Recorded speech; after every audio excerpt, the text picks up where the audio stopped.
welcome back to the channel and episode 3.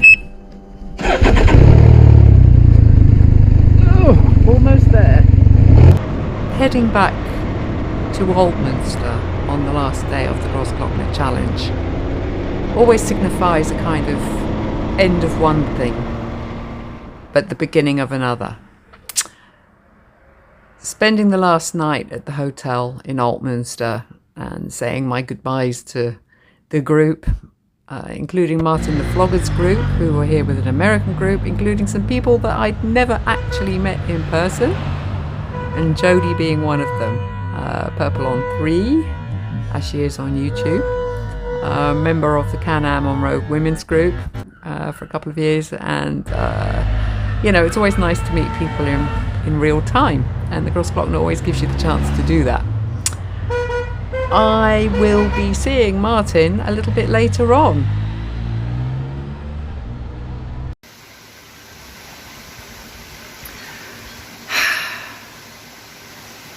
I am just about to move on from Altmunster towards Stelvio.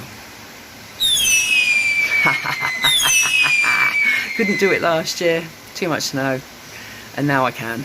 So this is the moment. This is really the moment. I will update shortly. So, having now moved on from Altmunster in Austria through to Fiss, also in Austria, the weather has been changeable. If you asked me now what the weather was going to do, I would have absolutely no idea.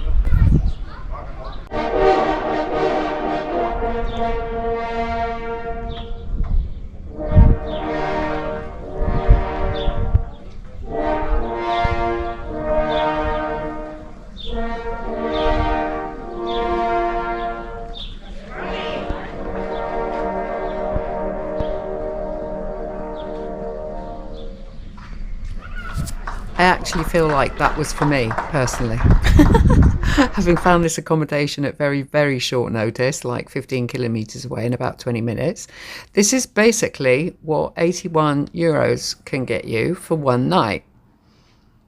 Bearing in mind, I do tend to book things with booking.com, and therefore I have built up a genius discount, and that can count.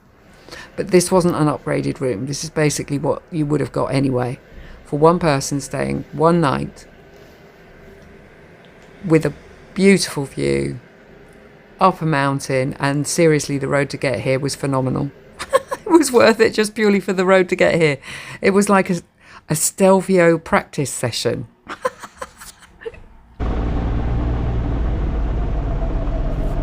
So basically, this is the weather that I've woken up to today. Absolutely beautiful. Thought that was an arrow. Yes, it's early, and yes, I have had coffee. However, gives you a little bit of a view of the village and the gradients that I had to travel up to get here. I had to giggle a little bit when I saw what was actually written on the side of that van. Keep cool and chill out. That should be my motto for today, because it's actually going to reach about 38 degrees, which was a little bit warmer than I was expecting. However, I'd rather have that as a problem than rain, wind and cold. Somewhere in the middle there is some kind of happy medium, and I have yet to find it. I seem to be able to find all sorts of weather conditions all in one day. But I suppose that's what it's all about, really. Now you're going to get a chance to see a little bit of the road that I was talking about, the one I needed to use to get up to the accommodation. And sometimes it's where the fun starts. If you've had a bit of a motorway day or a faster day, it's really nice when you find an accommodation at the top of some kind of big hill or a mountain, and this is the view, seriously. However, again, if you asked me what the weather was going to do, I wouldn't be able to tell you. There is always a cloud above a mountain, always. Even in hot conditions, there will be a cloud above a mountain. This guy, one minute he was like telling me to slow down, and the next minute he wants me to go past him without actually looking behind him. There may be a mirror there somewhere, but obviously he hasn't seen how wide I am, and now it's possible. Even in that situation, I could have gone across the grass, but I don't see that as particularly necessary. And this way, I get to enjoy the road with nothing in front of me. Again, my happy place. And this road goes on for a couple of kilometres to get me down basically into the valley, to get me back onto the road heading towards Stelvio, which is my ultimate destination today.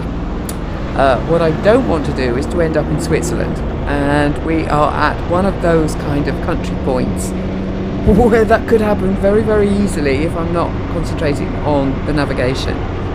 However, this is what I mean about the road and the view, and this was purely an accommodation route. It's just that the scenery here is fantastic, and because it's so green still, and I've got the weather with me, I am so in my happy place. I could do these kind of roads all day and never get bored, ever, ever, ever, ever. I love this, and I just hope it's a good signal that what is about to happen will keep me happy all day. Yeah, it's just a pigeon. That's a low-flying object at about 1.5 meters above the ground, which was just pretty much on my head height. Yes, this was the moment that I thought I'd actually turned the camera off and missed the point of this completely. There is a clock tower of a sunken village, which I thought I had just filmed, so apologies for that. And this little group I'd let past me. We've been sort of cat and mousing it a little bit.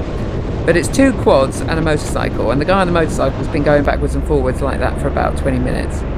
I let them go. I just let them go because I like this. And I don't want to do it at 70 kilometres an hour. I like to enjoy these little Italian villages and these little roads. And if you've got someone behind you, it's just putting you under pressure. And I don't want that to happen. I like to enjoy this. I just simply like to enjoy it. There's no need to hurry. I don't have any reason to hurry. Everything's going great, and the weather is with me, even a little bit too good, because it seriously is hot here. I've managed to find a road that's going to get me off this road, which is taking me towards Switzerland again, and it's going to take me up into the mountains, which is what I need to do now, and hopefully a little bit of tree cover because it is hot. I am now approaching the Bormio side of Stelvio.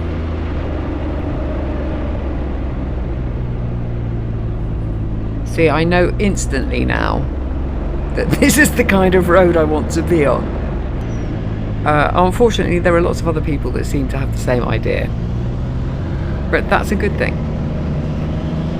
And the motors, the 2-wheeled motors, are always going to be faster than me. They just are, virtually regardless of experience. So I let them go, because it means that I have these kind of roads to myself. And if it wasn't for the temperature, this could be Wales, you know? But now I have all the hairpins to myself, and that's what it feels like. I'm back in my happy place. Nothing behind me, nothing in front of me, just myself and the road. And obviously, you know, like the odd car here, it's a reminder that this is actually a 2-way road. But when the roads are this quiet, that just doesn't seem to be a kind of problem. This route has taken me in to what reminds me of the Grossglockner. It's like a flashback. This, of course, is not Austria anymore. I'm now in Italy. And having studied the map, like you do, the road, the Stelvio road, goes in 2 directions from the top of the mountain, if you're going to look at it like that. I've come in from the Bormio side at the back. It's a strange thing. One minute you're just on any old mountain road, and the next minute you are actually on the Stelvio route. And I had the option at the top, when I made the choice, to either go straight down on the Stelvio Prado side, or to come down on the Bormio side. And so, because I prefer, when filming anyway, to be able to film the roads from the top, this gave me the perfect opportunity to be able to do both. So now I am now heading down on the Bormio side of Stelvio. Those numbers started at 1 at the top too, which means this is your view when you're going down the other side, not the Prato side. And it is stunning. Absolutely stunning. The roads are slightly wider here, which I suppose it gives me that sort of Grossglockner feel about it. The Grossglockner, the Austrian roads, are wider than the Italian ones. But look at the waterfalls. You know, there are advantages to having a lot of rain just before you arrive somewhere. And this was a chance meeting again. Another Riker. And this was number 1 of, I believe, 4 Rikers that I actually saw. Hello! I can't stop here, right? Yeah.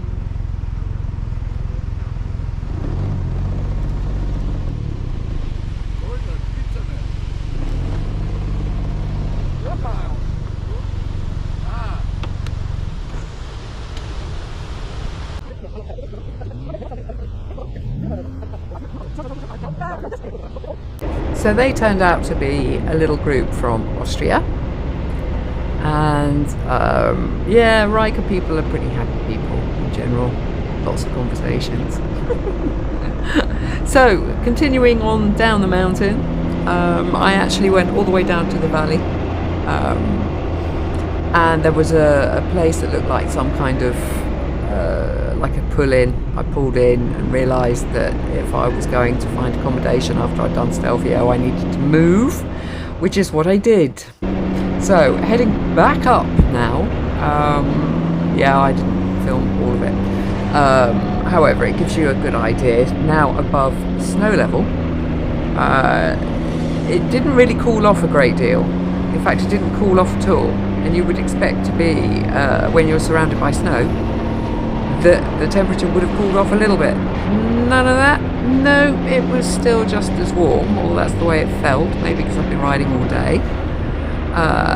However, it had been a beautiful riding day, and for me, there's nothing better than staying dry all day. That qualifies it almost, without all the great views. So, with all of the great views and the way the day has gone so far, nothing can get any better. Or so I thought.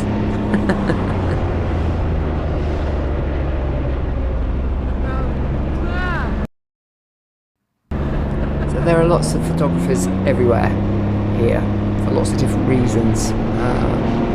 And yes, the Canva photo, the Stelvio photo groups that you see on Instagram, etc., are all here. I've passed them all several times today. So anyway, now heading up into the village, you will see the increase of motorcycles dramatically. Yeah, this is an absolute mecca for motorcycles, and this is later on in the afternoon, so you can expect it too. A lot of these people have already done it, maybe up and down, even a couple of times. It's all a little bit too much of a bit of a circus for me. It's busy, it's far too busy. And like any of you know that have followed me for any length of time, this is not a place I want to stop. It just isn't. I do collect the odd sticker and patch or something memorable, but Stelvio in itself and this day will be so memorable anyway, I don't really need that. I have the footage and I have the photos and I have the memory. especially if the temperature it was. So knowing that I really do want to take photos up here, but it being so busy, you just need to find the right moment and place to do it, and it's busy. I don't want anything in front of me going down the mountain, so I am trying to be picky about the moment that I decide to ride, and there are literally hundreds of cyclists up here. I really don't want any of that. I just want an open road in front of me, and I've seen a potential place that I can stop and take a few photos before actually going down the mountain. And I am doing this literally POV. I don't want to take too much out of this clip. For the people that have never done Stelvio, it will give you a very good idea of just how far there are between each hairpin bend. And at the top it's not much, which is why the photographers tend to hang out at the top, because the further down you go there's more space between the hairpins, which is a slightly different experience. But at the top it's tight. It is very tight. This is melted snow, and this is a much quieter spot to take the photos that I need to take.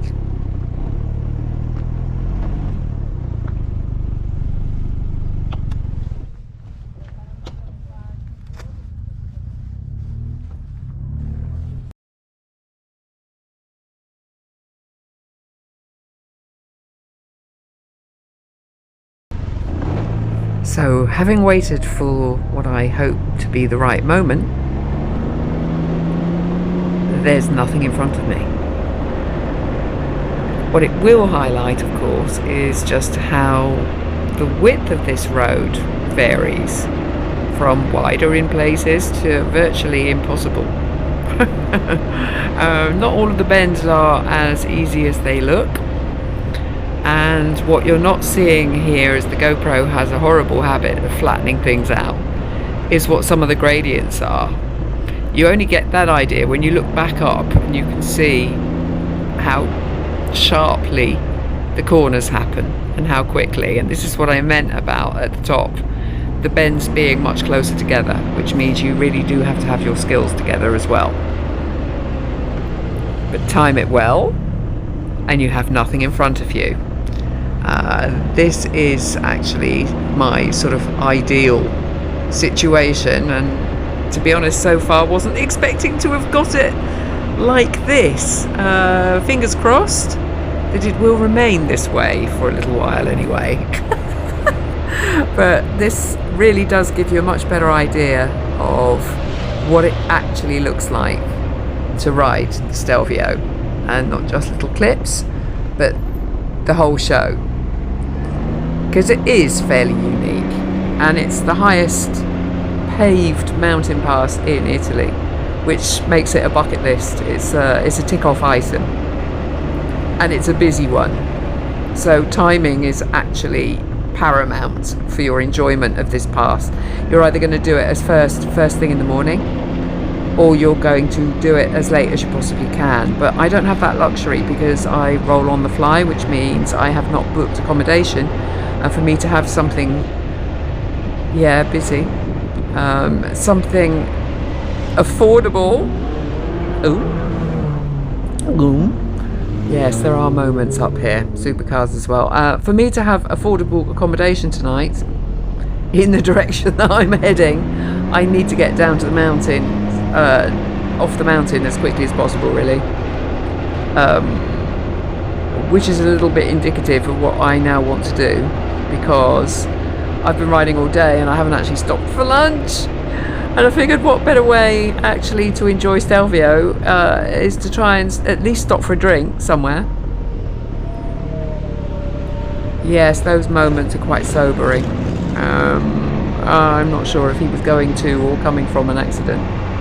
But you do see quite a few ambulances. I have seen actually about 4 today. It is busy. It is a busy attraction, but it is an attraction. I see this as an attraction, and I have been on mountain passes that I have not seen as attractions, that officially are as big an attraction as Stelvio. Only it's just one of those things I just wanted to do. And yeah, you are sharing it with supercars, and you are sharing it with 100,000 motorcycles and push bikes, but I don't care. It's something I can say I've done. There is another lasting memory, and it was the smell of burning rubber. Not from the tyres, but from the brake pads. When you realise at some point you are doing 70 kilometres an hour with the throttle fully shut down, and the only thing between you and a sheer drop are little tiny brake pads that are being shoved and hopefully usefully pushed against a very active brake disc, because the smell of burning rubber that is coming from my wheels right now will last with me for the rest of my life. And I always thought it would be one of those kind of donut things that you do when it's time to change the back tyre. Oh hell no. That memory of burning rubber. In fact, I think, I swear it, I could still smell it the next day. Oh, just one of the memories. Something with these temperatures and that smell will always stay with me. Always. Other people, it's a beautiful rose or a scented tulip. No, me, it's burning brake pads hurtling down Stelvio Pass. Will I ever grow up? Ever? Will I ever grow up? I hope not.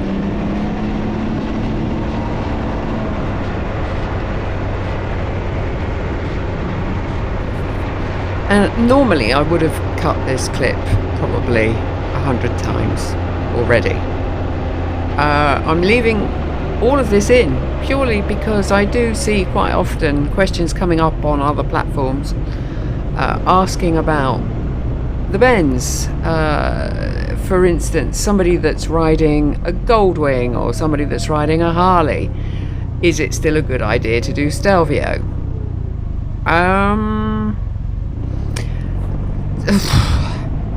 I mean, it really is an experience thing.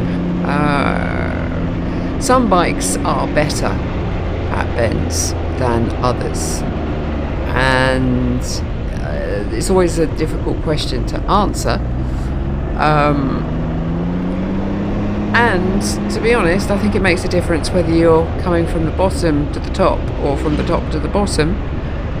I prefer this purely because of the camera angles and the fact that you get, or in my opinion, it is only my opinion, that you get the better camera angles, the better views if you are looking down on the view, unless you're going to change the camera angle. I prefer to leave the camera where it is. Keeps things simple. And you can move it. I mean, if I was going up in the other direction now, you're not going to get obviously the same view. I just prefer the going down. Another point here is it is dry now. Advice I have had in the past is basically if it's a paved road, and that could mean those little the little stones that you do get on some of these older mountain passes. I actually love this. I am in my element. And the only thing really that ruins it all is when you get stuck behind a group, which is inevitable. And because I want to stop for a drink anyway, this is probably the best moment to do it, because then I can pick my moment again to continue down to complete the pass and find accommodation, which is still something I have to do. And here we go. This is the moment.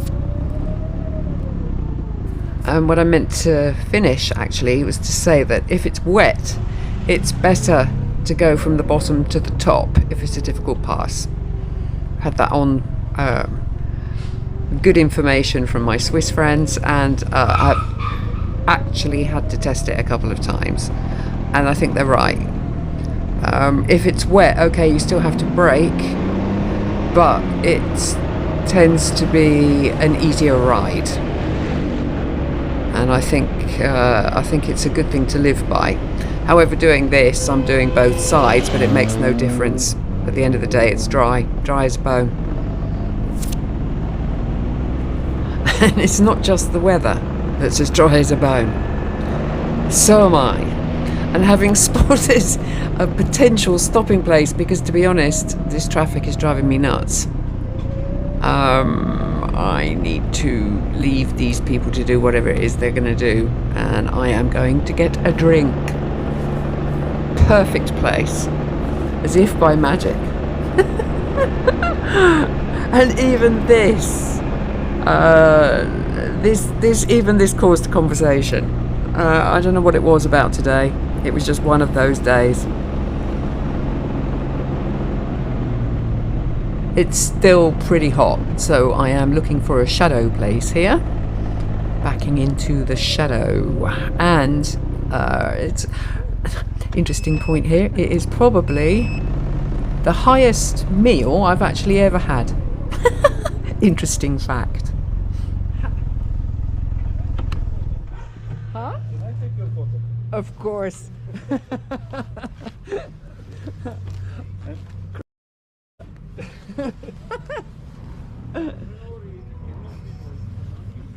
Thank you.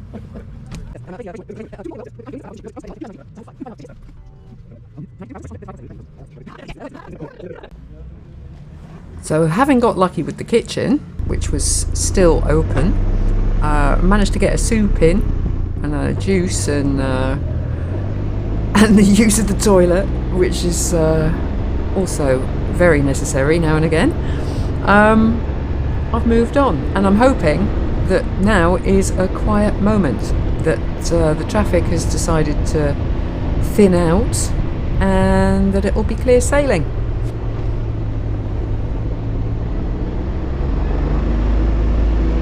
See, now I can not only smell the brakes, I can actually hear them.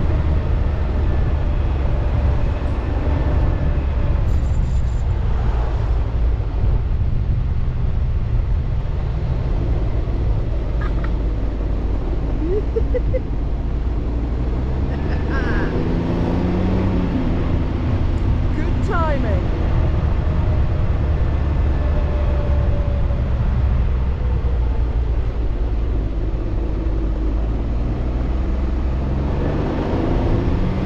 I tend to, let's say, slow off a little bit in the bends. I mean, obviously for traffic, but again, with motorcycle groups like this one, there will be people with less experience or people that take the bends wider, and I know that, and I will allow them the space. Like that example, you can take your space if you want to, but at the end of the day that could cost somebody else an accident, and up here I just don't consider it worthwhile doing that. Amazing. And I've got a clear road at the moment. Oh my god.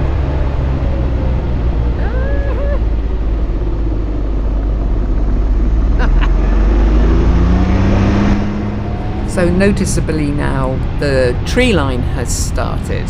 It's a slightly different landscape. It's a little bit greener.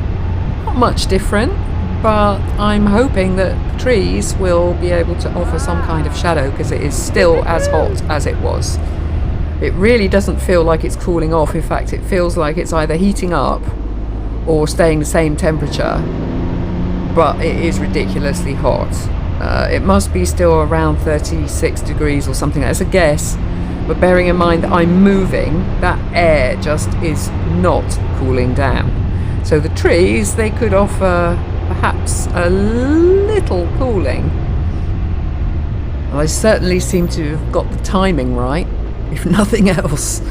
Yeah, it is late in the day. A lot of people already want to be sat in the bar drinking now, but I'm actually enjoying this so much. It makes such a difference when there is no traffic behind you and no traffic in front of you.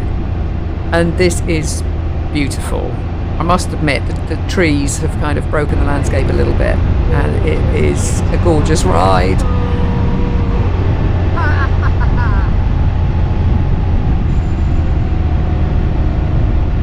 Exactly the kind of ride you want, especially late in the afternoon and going in the general direction of where I want to stay tonight. Okay, and we know that Stelvio is 48 hairpins to get down, and that last bend was number 29. So I'm a little bit over halfway. So anybody that thinks that this is anything short of a workout has it wrong. And you are literally going backwards and forwards. You know, you're not actually achieving too much other than going up and coming down a mountain. And that's the thing with these mountain passes, the backwards and forwards. And I'm not talking about the bends like this, I'm talking about the fact that you literally at every corner you do a U-turn and go back the way you've come. And the thing is with mountain roads, you either love them or you hate them. You know, the idea and the fact that there are 100,000 motorcyclists up here is because motorcyclists love bends. That's where the fun is, you know, so you can expect them up here, and there's a very good reason for it. I have the extra luxury of whatever the corner, whatever the gradient, it makes no difference to me. I'm not going to fall off or fall over in the same way as a two-wheel motorcyclist. Therefore, I give them the room. You know, they're a big balancing act, and I have the luxury of stability. So it makes no difference to me in a corner or a bend. I can take it as slowly as I want to. I'm not carrying the weight on my left or right side. It makes such a huge difference. The bikes that go past you, where they are two up, fully packed up bikes, you've got all the extra weight, and if you add a full petrol tank to that, you've got a lot of top heavy weight.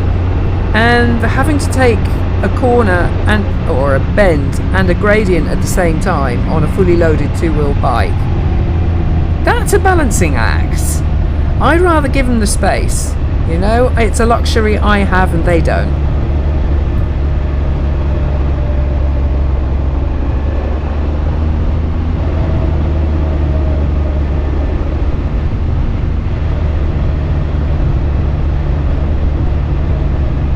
So there we go. Literally in the last, I think, 10 bends, I have only gone a kilometre. Since I stopped for that drink, I have literally descended just 1 kilometre, and I've been going for 20 minutes at least. So it's a bit of a thing, you know.